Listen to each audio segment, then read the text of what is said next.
নমস্কার, আজকে আমি বানাচ্ছি আলু বড়ার পোস্ত।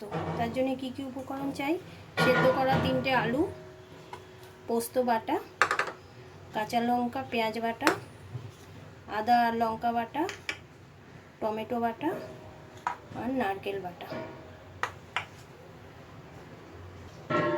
আমি এখন আলুটা ম্যাশ করে নিচ্ছি।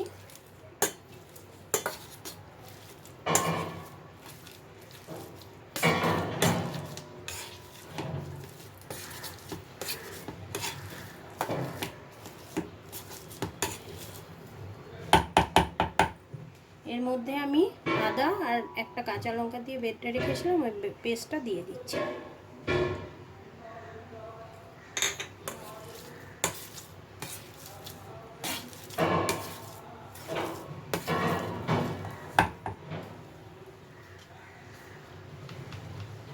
স্বাদ মতো নুন দিয়ে দিচ্ছি।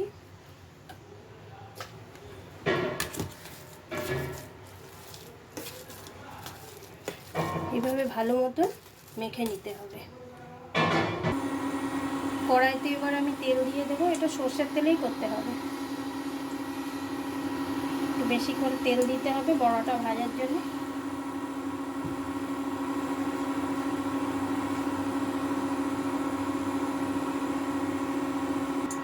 তেলটা গরম হয়ে গেছে। এবার এই যে আলুটা মেখেছিলাম, এক এক করে বড়ার আকারে এভাবে দিয়ে দেবো তেলের মধ্যে।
আমার সব বড়াগুলো ভাজা হয়ে গেছে। এবার এর জন্য আমি গ্রেভিটা তৈরি করব।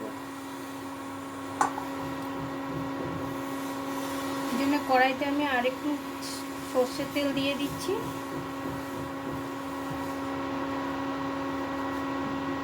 একটু কালো জিরে ফোড়ন দিয়ে দেবো। এর মধ্যে পেঁয়াজ আর কাঁচা লঙ্কা বাটাটা দিয়ে দেবো।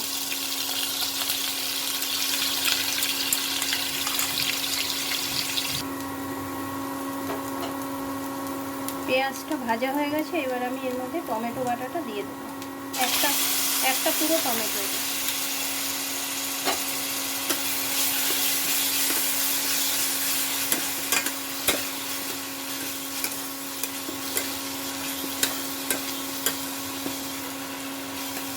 এবার এটাকে ভালো মতো কষাতে হবে।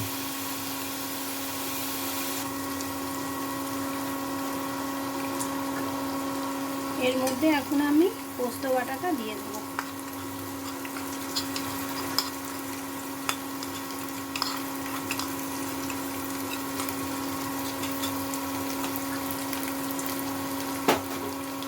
সামান্য একটু জল দিয়ে দেবো।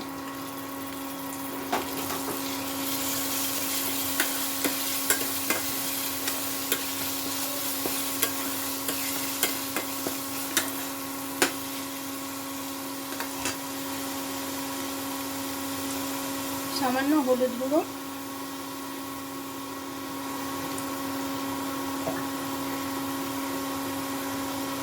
স্বাদ মতো নুন,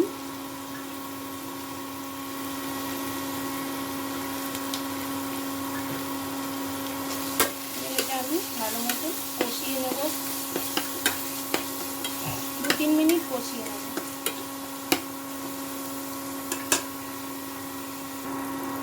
এর মধ্যে আমি এখন 1 চামচের মতন নারকেল বাটা দিয়ে দেবো।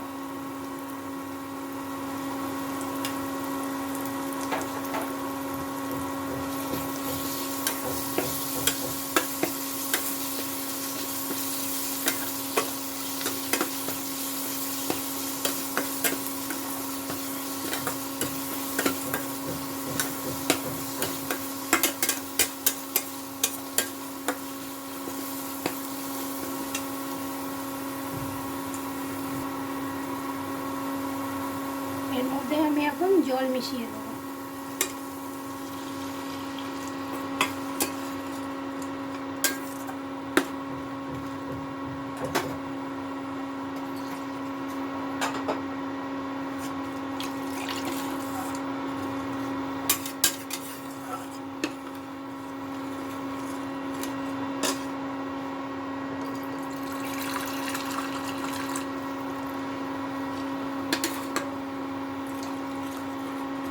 আমি 2 বাটি মতন জল মিশিয়ে দিয়েছি। যে যেরকম ঝোল খাবে, বেশি ঝোল ভালো লাগবে না, একটু মাখো মাখো হলে ভালো লাগবে খেতে। এবার এই ঝোলটাকে একটু ফুটতে দিতে হবে।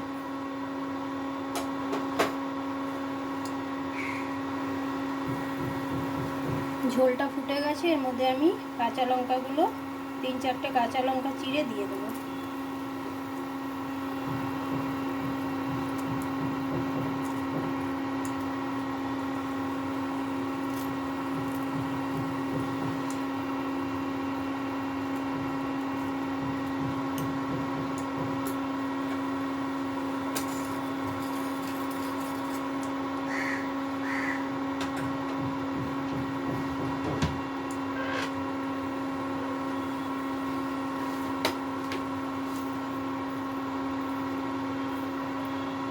সামান্য একটু চিনি দিয়ে দেবো।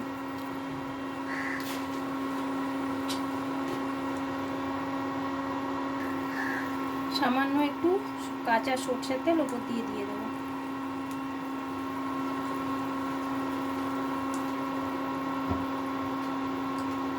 এবার আমি বড়াগুলো, আলুর বড়াগুলো এক এক করে ছেড়ে দেবো।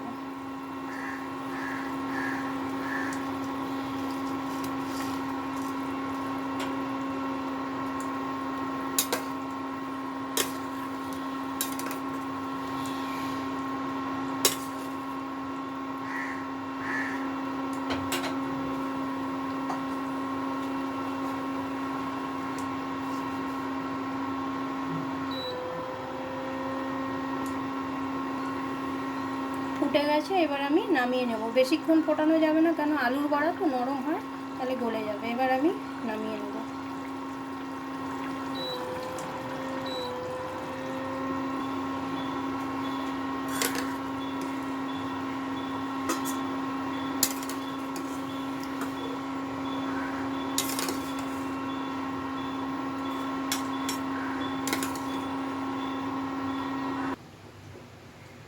রান্নাটা আমার কমপ্লিট হয়ে গেছে।